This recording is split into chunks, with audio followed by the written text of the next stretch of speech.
एक बगीचे में तरह तरह के फूल खिले रहते थे।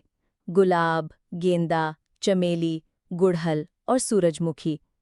जब हवा चलती तो पूरा बगीचा महक उठता और ऐसा लगता मानो फूल भी एक दूसरे से बातें कर रहे हों। उसी बगीचे में एक नन्ही सी तितली रहती थी। उसका नाम था तारा। उसके पंख नीले, पीले और बैंगनी रंगों से चमकते थे। सुबह होते ही वो उड़ान भरती और हर फूल पर बैठकर उनसे रस लेती।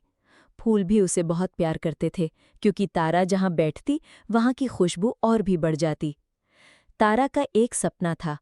वो चाहती थी कि एक दिन वो पूरे जंगल के ऊपर उड़कर सूरज की रोशनी को सबसे पहले देखे। लेकिन उसे डर भी लगता था, क्योंकि बगीचे के बाहर बहुत बड़ा और अनजाना संसार था। वहाँ बड़े बड़े पक्षी, हवाएं और बारिश थी जो नन्ही तितली के लिए खतरनाक हो सकती थी। बगीचे में तारा के कई दोस्त थे। भौरा मोती, जो हर वक्त गुनगुनाता रहता था। मधुमक्खी रानी, जो शहद इकट्ठा करने में व्यस्त रहती थी। छोटी गिलहरी चिंकी, जो पेड़ की डाल पर खेलती रहती थी। वे सब तारा को समझाते, इतनी ऊंचाई तक उड़ने का सपना मत देखो, तुम्हें खतरा हो सकता है। लेकिन तारा मुस्कुराकर कहती, अगर कोशिश ही न करूं तो सपने पूरे कैसे होंगे।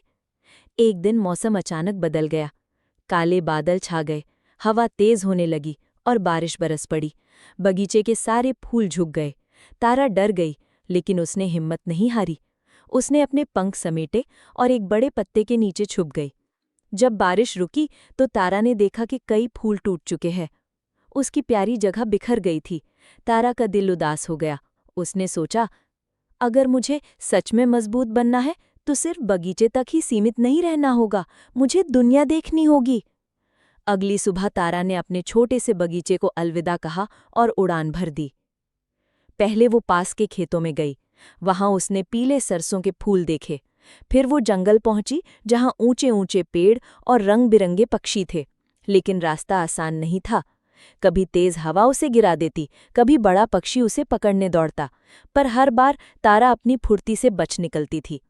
कई दिनों की यात्रा के बाद एक सुबह तारा पहाड़ की चोटी तक पहुंची। वहां से सूरज निकल रहा था। आसमान सुनहरी रंग में रंगा था।